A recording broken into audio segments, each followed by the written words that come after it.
away from home at Brighton. Does this open up the opportunity once again? Is the door open for West Ham United to step through into that 6th spot? Who knows? Who knows what will happen in these last 3 games for West Ham in the Premier League and 1 game left for Manchester United. Hope you're all well watching. Drop a like on the video, subscribe to West Ham Unofficial. Check out our channel sponsors at Carbon & Son by clicking the link in the description down below. We're going to talk a little bit about this United Brighton game and what does it mean to West Ham? Does it change anything?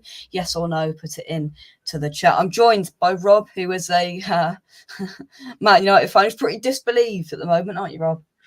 Yeah, you could say that.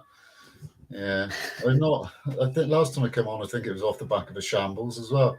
And I think it might have been the Liverpool game. I wasn't surprised, just totally disappointed. But today I thought I was a little surprised. I thought with Ten Hag in the background waiting, you'd think that they might have put in some sort of performance. But I mean, you've heard of being on the beach. Well, I reckon they're floating around in the sea on their dinghies. It's ridiculous. Yeah. It's just mad. Overall, sum up the game for us, because I watched most of it, and when 2 went in, 3 and 4 quickly followed. Yeah, well, where did you start? I mean, the first goal went in. That was that. But it's just our reaction to it. It just didn't seem to be. It wasn't. That's a wake up call, isn't it? I mean, what was it? 15th minute or something? Yeah. You've got to start strongly, and yeah, it was a good finish, but the defense, where were they? It's just, honestly, I'm scratching my head literally, and I'm just in disbelief still. I'm sorry. Yeah, I think as well, because what you mentioned there is that Ten Hag would have watched that game, whether it was live or he'll watch it back tonight, tomorrow, whenever. He will be watching that game. And Rangnick just sits there just on the bench. Well, don't mean nothing to me, does it? I'm going to move upstairs and do some job 1 day a month next season, Exactly.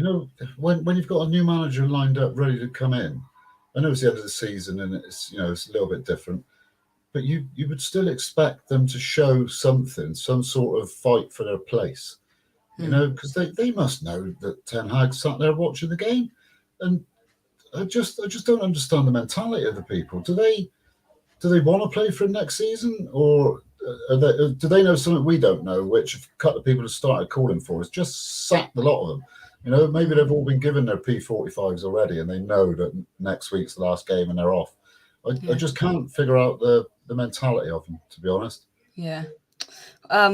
Were Brighton that good or United that bad? I think it's a bit of both creeping towards where, you've got to give Brighton credit, but United just completely fell to pieces. Yeah, no, I thought Brighton did play very well. Yeah. But yeah, it is tricky to know just how well, because at the end of the day, it was only United they were playing against, wasn't it?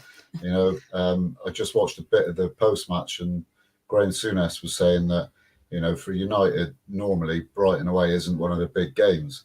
But for Brighton, United coming to town is a massive game. So their mentality obviously was right. They were well up for a big game. And whether our lot just thought they could rock up and score a couple of goals and walk away with 3 points or not, I just don't know. Certainly looked that way, didn't it? Yeah, well, it did. But now, in terms of the Premier League table, this leaves, I suppose we could go back to Brighton, who you played today, were in 9th on 47 points, who've played 36. Wolves, who've played 35 on 50. West Ham, who have played 35, who are on 52. Yeah. And then Manchester United, who have played 37 on 58. There's only one team that are going to catch Manchester United, if any, in these last few weeks, and that is West Ham. There's 6 points in it, and we've got 2 games in hand. You've got 1 game left against Palace away, I believe. That's not difficult. That's not going to be a nice away trip to finish the season. No, that's difficult, aren't they?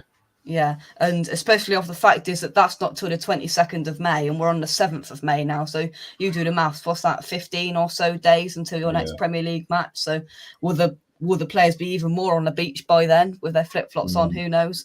We've got 3 games left. You've got 1. We play Norwich tomorrow, then Man City, then Brighton away last game of the season. So we've both got difficult last games of the season. You know, Brighton are a very good side. We've got Man City, who we know are Man City. And then we've got Norwich tomorrow, who are beatable. You know. Who's your money on if you're not a Man United fan getting that 6th spot, Rob? Well, it's difficult to put myself in the shoes of not being a Man United fan because I still want us to finish as high as we can. But to be honest, we might well turn up at Palace and turn them over. We might lose 4 or 5-0 again. I just don't know. But even I still think the onus is on you boys, isn't it? City, I think that's going to be a very tough game to get anything out of. Norwich, I would back you for 3 points, but then there might be a bit of a hangover from Frankfurt. Yeah. And then who did you say you were finishing up? Brighton, wasn't it? Yeah. So yeah, we sounds awful even when I say it. We could just hang on and clinch 6th, but that probably would be because you boys don't pick up enough points rather than us deserving to be there. You know. Well, exactly. If I had my way, I think I said it a couple of weeks ago. Actually, I hope we lose every game for the end of the season, just finish totally out of Europe, and then Ten Hag can come in with a completely clean slate and just have the league to concentrate on. But you know, you don't always get what you wish for. Exactly, yeah. But you know, there's a possibility that United will finish on 58 points, which is what they're on now, which means West Ham have got 3 games to pick up 6 points, because I think us being level without an absolute battering from Manchester City would leave us ahead of you, because our goal difference is 7 better than yours currently. Oh, is it? I haven't looked at the GD. 7 better, is it? 6 or 7, somebody said. So if we do pick up 6 points and avoid a battering against Man City, which I don't think will happen, then it's anybody's then, and it's down to Manchester United. It's in their hands to whether they get Europa League or the Conference League, to how they turn up against Patrick Vieira's Crystal Palace on the last day of the season. Yeah, it's difficult to predict, because it's been one of those seasons all the way, though, hasn't it? There's been some really surprising results.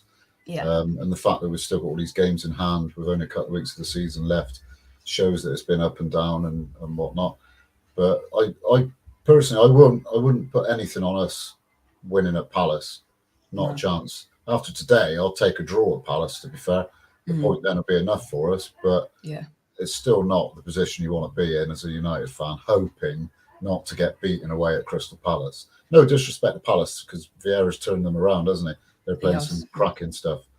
But yeah, that's where we are now. It's definitely going to be another close one to call, because we think we're going to have the title race. It's going to be close to call on the last day. Maybe the Champions League race might go down to the final day. This is probably going to go down to the final day. One relegation spot might go down to the final day. It's going to be a for once, we haven't had one for a while. It's probably going to be a jam-packed and very interesting final day, which loads has got to prove over those 2 hours, and lots has got to be decided. Yeah, definitely. It'll be worth watching at both ends of the table and in the middle. It's going to be a cracking finish. But yeah, I just want the season to be over. Just sick of it now. Yeah. But then I'm not entirely sure next season's going to be any better either. But I think just to get out of this Rangnick situation, I mean, I really don't understand. I could see why Solskjaer had to go when he went. I didn't particularly want him to go, and I don't think any United fan would have wanted him to go had they known we were going to get an interim manager to the end of the season. Because you look at, I think we've finished with our worst ever. Is it worst ever or equaled our worst ever finish in the Premier League? We've conceded the most goals that we've ever done, I think, in the Premier League. And so what really was the point? I mean, Solskjaer just would have stayed there, really. Yeah. Well, whether you finish 6th or 7th is Conference or Europa League, do you think in the grand scheme of things it really matters when Ten Hag comes in next year? No, I guess maybe you can use some of those European nights to, as training sessions, really, not in that sense of the word, but just experiment and tinker and play with the squad and try and find his best players in each position. It could be, just an extension, just use those extra games as homework, really. I don't think he's going to be going in there with any intentions of trying to win anything.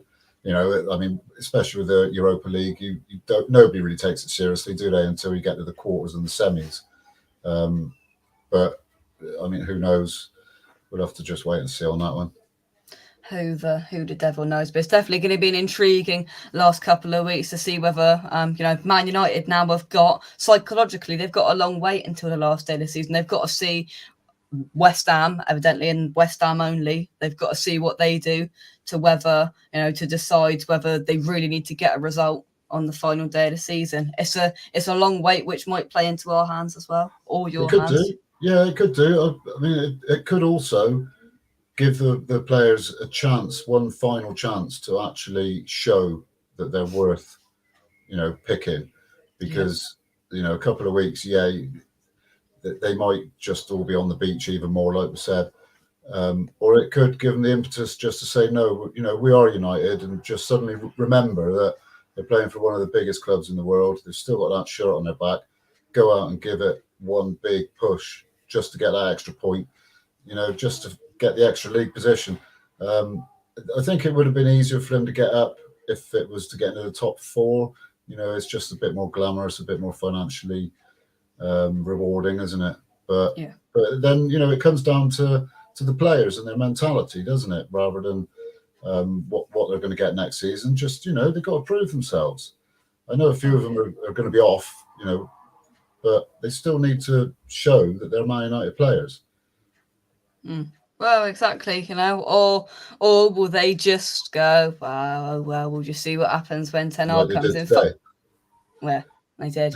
Final question. Ronaldo's last game, you saw him chuckling when the third goal went in, laughing in disbelief of what's going on in front of probably the best footballer in the world's eyes at Man United. Do you reckon it's his last game, or supposedly his last season at Manchester United? I don't know. It depends what you read, doesn't it? Because I've read some articles saying that he's definitely going to be in Ten Hag's plans. But again, we've said this before too, that he's, you can't be building a team to go forward around a 37, 38-year-old. So, I mean, while he's there, I don't know, it's tricky. I hope he stays, because if you take his goals out from this season, we wouldn't even be talking about the top six. We'd be talking about top half. You know? So, but then he didn't exactly put in much effort today, did he?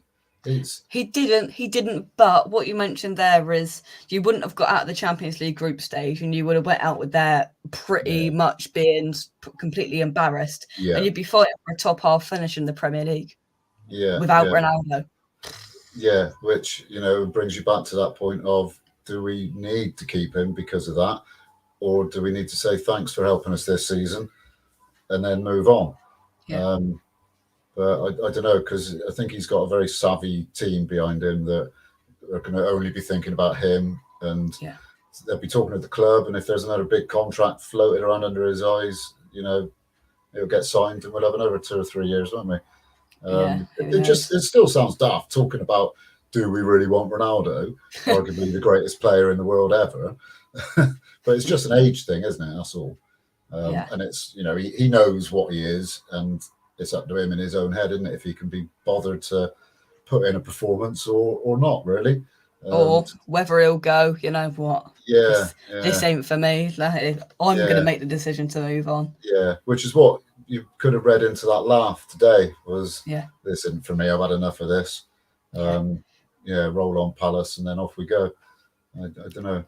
Off we go. But anyway, it's going to be a very intriguing last couple of weeks in this Premier League season, as Man United are forced to sit on their hands and see what the Hammers do.